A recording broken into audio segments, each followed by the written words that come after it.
What's going on, everybody? It's Dot Bets. We are checking back in after almost Sung Jae basically taking it home for us. It's kind of weak. How are we feeling, buddy? I know you had that Sung Jae. What was it, 100 to 1 that you had? Yes, 9,800 to 1, same thing. But yeah, it was, oh my gosh, man. It was like Discord was excited about it, a couple guys taking plays and stuff. But I mean, it comes to a point where like I wake up Sunday, I just knew there was 0.0% chance he was winning that golf tournament. His putter kept him alive all week. He was just lucky making pars. Like he played great up 3 days, and then that front nine on Sunday, man, 4 over through 9, and pretty much took himself out of it. Had a 2-shot lead, and he was out of it by the 10th hole. So that's not the best when you have the leader going into Sunday, but it is what it is. We're getting close. Just got to keep going. So it's hopefully coming here soon. But no, I can feel it. I can sense it's coming out of you for you for the outrights. But man, that was tough to watch Sunday, holding that 100 to 1 ticket or whatnot. But we got the Texas Children's Houston Open this week. I hate this name so much. I don't know why. Yeah. Just like shorten it. It's a lot. Different. Yeah. Do something different. Yeah. But we'll dive into that with some outrights, placements, DFS talk, all things golf. So make sure if you guys are here for the next 20, 30 minutes, say what's up, throw a comment out there. And if you got any questions, love to hear from you guys. Let me know how you guys' brackets are doing. I'm in first in one of mine, Sharp Bros bracket. I think we have 2 that are at the top. They're like 99.9. So shout out to those guys. But yeah, one of my buddies ran one. We got like 100 people in it, and I'm in first somehow, some way.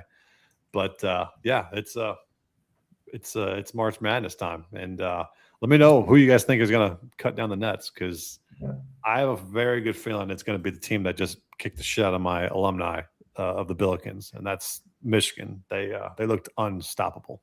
So yeah, throw in the comments who you guys think is going to win it.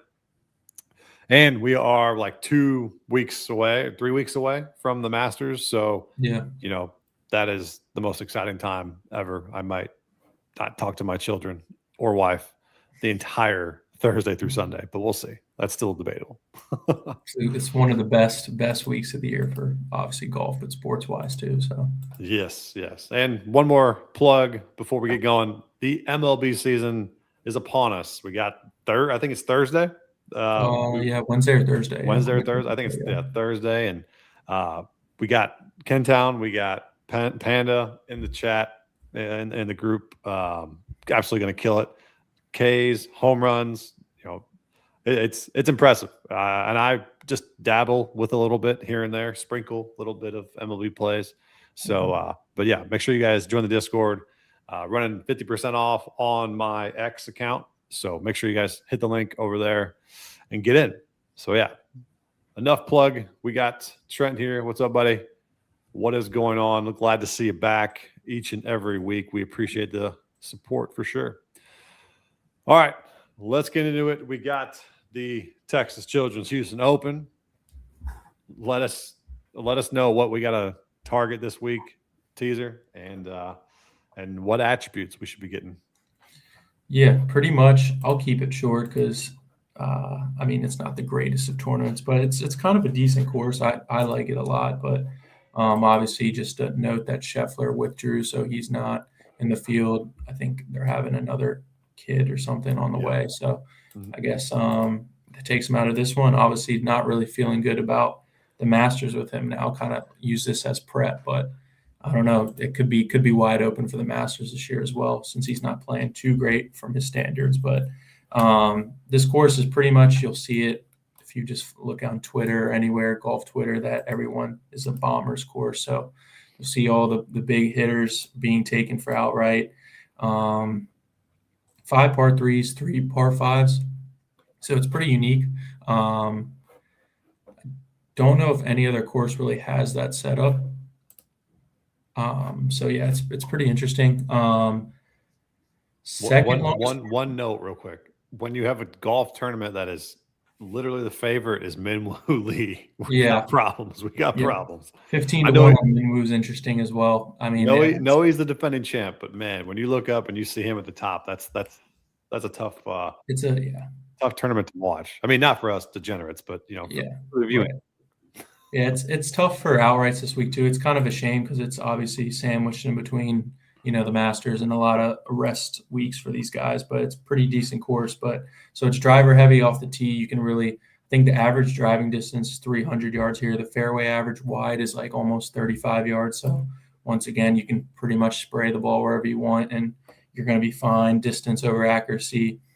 Past winners, Minwoo, Tony Finau, Jaeger, and Carlos Ortiz.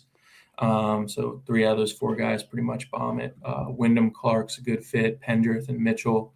And so really off the tee, driver usage is heavy, unlike the Florida swing where you kind of is pretty much the opposite. Missed fairways obviously is very minimal for penalty wise. 69% of approaches from 150 plus yards the past few years. So that'll be an emphasis on 150 plus this year. Around the greens is actually very high here. There's a lot of like runoffs and fringe and all that type of stuff. So short grass scrambling is critical, tight lies around the greens, and then putting firm, fast. Lag putting here is pretty essential. So really just to put it in a nutshell, strokes gain approach, like always, driving distance is pretty key here this week, scrambling more than others, and then scoring opportunities from 150 plus. So you gotta score from that area. Yeah, the greens are smaller and they're like kind of turtle back shape where they kind of run off very, very fast. So hitting your spots on the green is huge. So we know that it's a bomber's course. However, you still need to be accurate with your irons, obviously, and know where to hit them. But as Minwoo showed last year, it doesn't matter if you drive it 350 yards and you spray it. You're down there. It's an easier chip shot. Yeah, if you have a shorter yarder and yardage in. There's not much hazards. There's not much bunkers. There's not much water. I think there's 4 holes in the water maybe, but nothing crazy like the Florida swing. Different type of golf going on right here. You're probably going to see a lot more birdies and such. So it is funny because it's complete opposite of Florida golf, which is just fun. It's like the exact opposite. So it's interesting.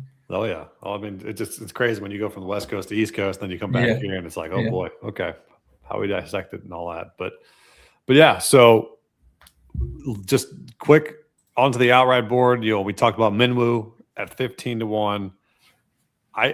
To me, I think it should be flipped with Goddard and Minwoo. I don't see how Goddard isn't the favorite in this tournament, given he's already won twice or 2 or 3 times already this year. So it's like I just don't understand how he's not the favorite.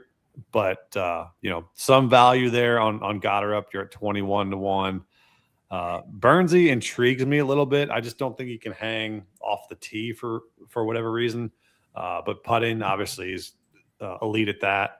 Next guy, Jake Knapp. I would want to click on his name, and I've been an advocate. I've probably played him more outrights than I should have this year, but I just can't click it. 24 to 1. What do you think on that?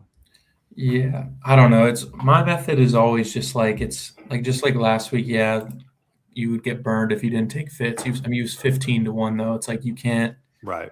It's hard to win like that weekly, week in and week out, and it's not always going to happen to where the favorite wins these. So I personally am going to stay away from like that 15 to honestly all the way down to Hogard, even Ben Griffin, because he's been horrible this year. So I probably would pass on 15 to 32. The only guy I personally would think about taking is, like you said, Knapp, because everyone's for some reason is off him. I think he's been a little under the radar this week. And then Chris Goddard, I mean, I think he has to deserve like a look this week at least at 21 to 1, just because like he's not the favorite and 21's really on him is not that bad of a number in this type of field. So those would be the 2 I would look at.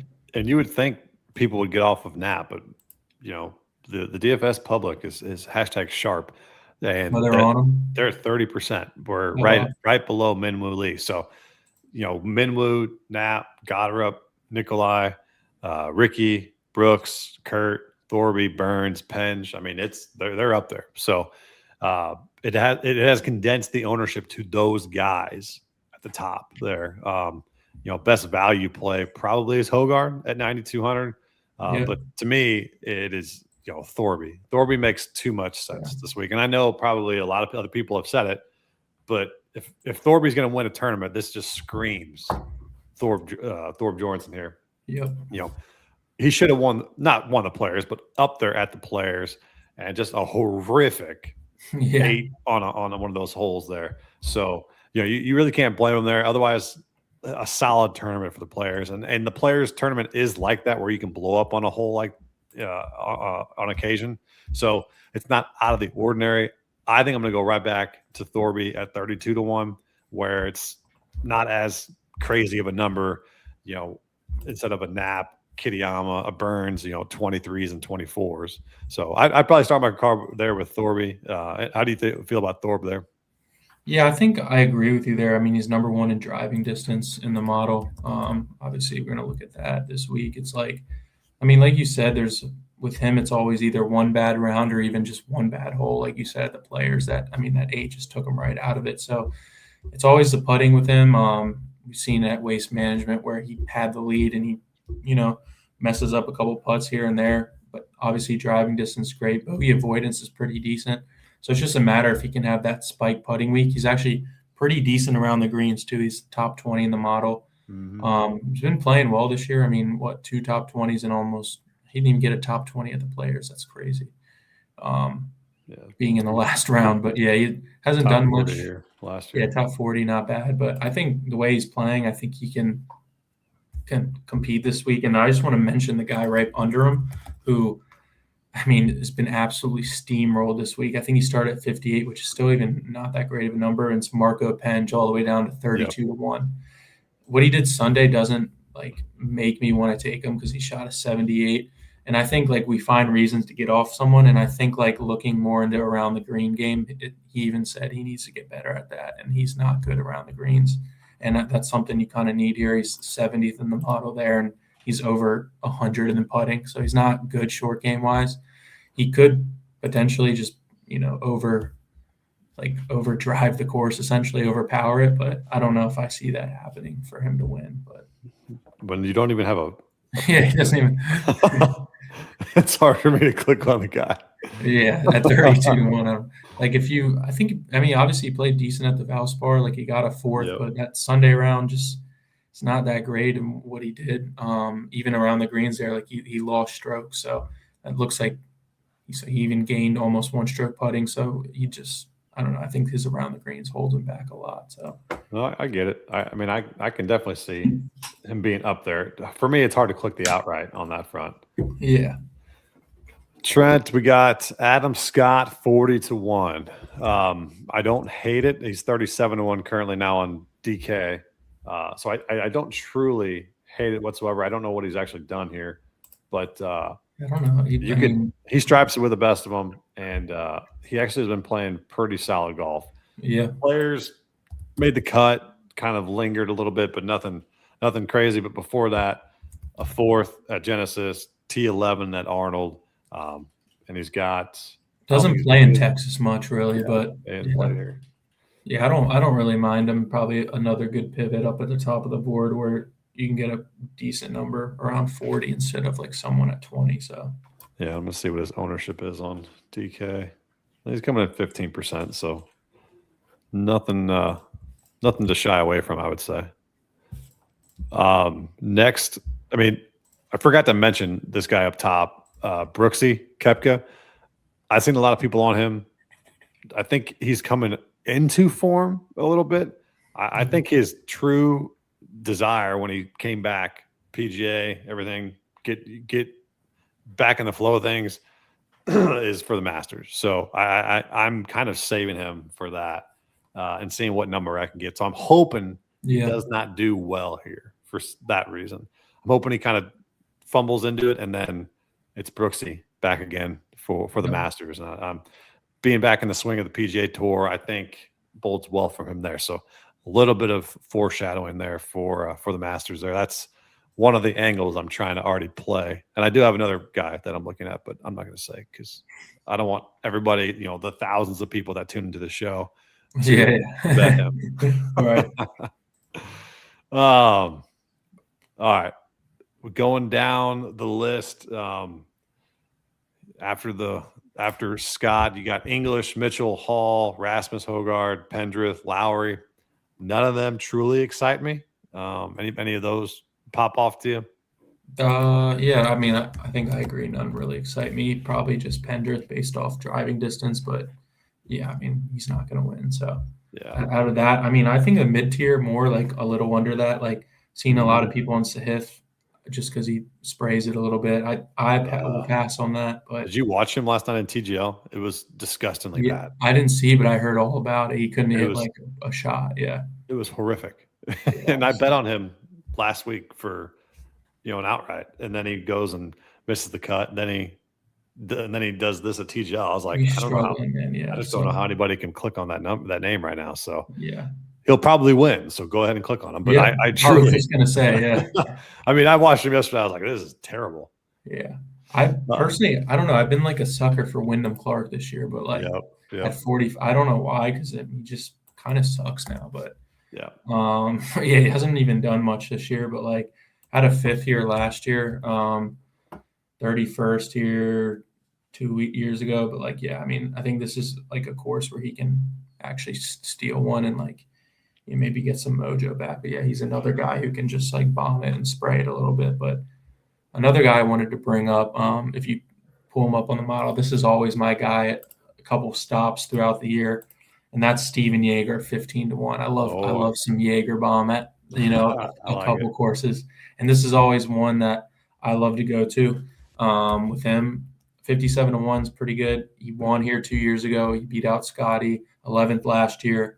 And then I think he has an 8th as well, just an 11th and then I think an 8th back at 4 years ago. But like that T7 last week is kind of huge of like what I want to see out of him, because Valspar does not really suit his game at all, but he's coming in at least with some good form there with a 7th last week. So now coming to a course that fits his game, he's already won at. Guy just loves to just rip it off the tee and just hit it from there. So I like him here. I can definitely get down with that. And you've seen it. It's just like you get these profile golfers that get it. Like I think he was competing in the Hawaii tournament earlier this year, something where like with Potgieter, and it's just like you get those profiles that doesn't matter, and they play a little more free, and it's not so pinpoint accuracy off the tee, and then they excel. So I'm good with Yeager this week for sure. One other guy, Cootie, I'm okay with that at 48-1. I've seen some love for him. Other one, if I'm on Thorpe Bjornsson, more than likely I'm going to be on this guy, which is Davis Thompson. So 2 top 30s. Hey, he has 2 top 30s here. Okay, 2 top 30s here, not bad. And again, long off the tee, he just sprays it. But I do like his around the green. Putting has to do some work, but I think knowing the golf course, 3rd time around here, Davis Thompson 55-1 is definitely in play there. Other guy down the list, Tony Finau, 66-1, coming in a better form. I know he played into the weekend last weekend. I think he was.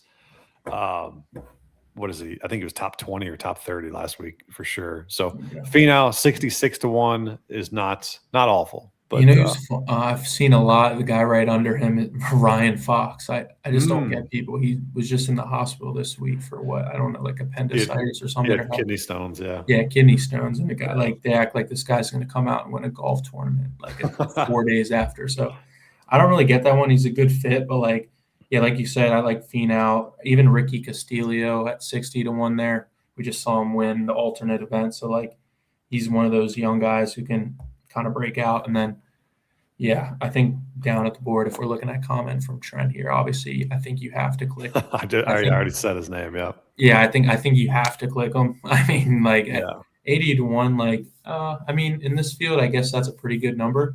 Yeah, actually, it actually is a pretty good number. So I think you do have to click him. Like, yeah, it is always the short game with him, but I mean, this guy like hits it absurdly far, like farther than like a lot.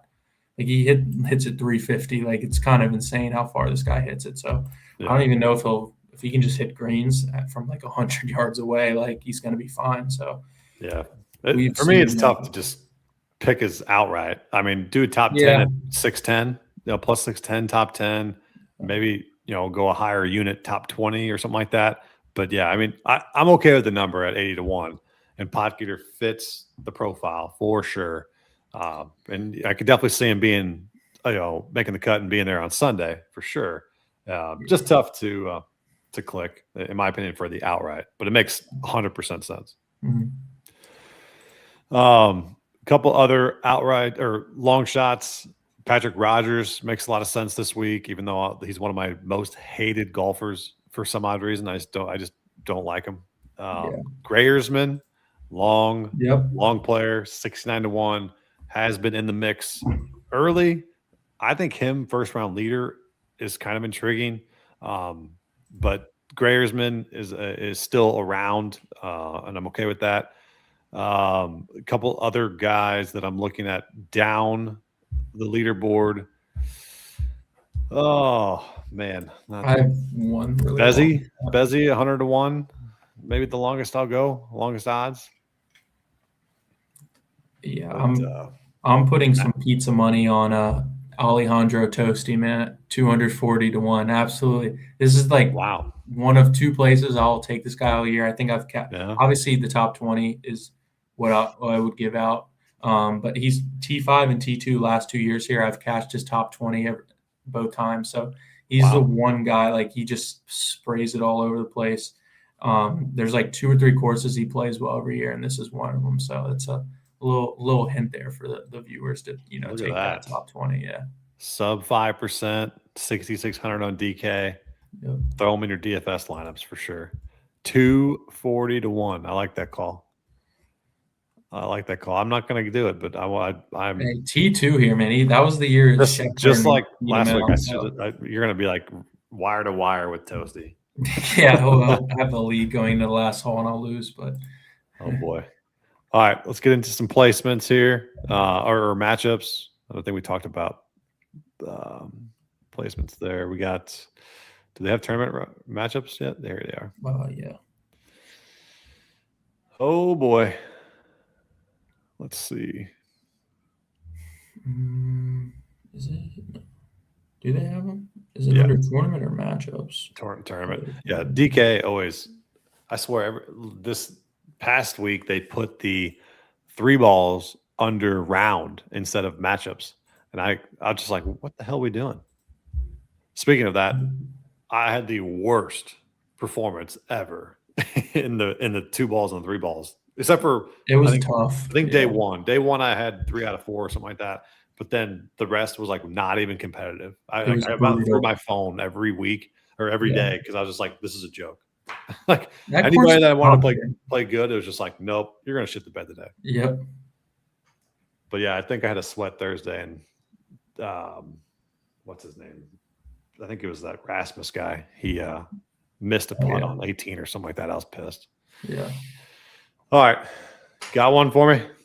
Honestly, I do have 2. I think I'm going to go with Nikolai Højgaard over Ben Griffin at 115.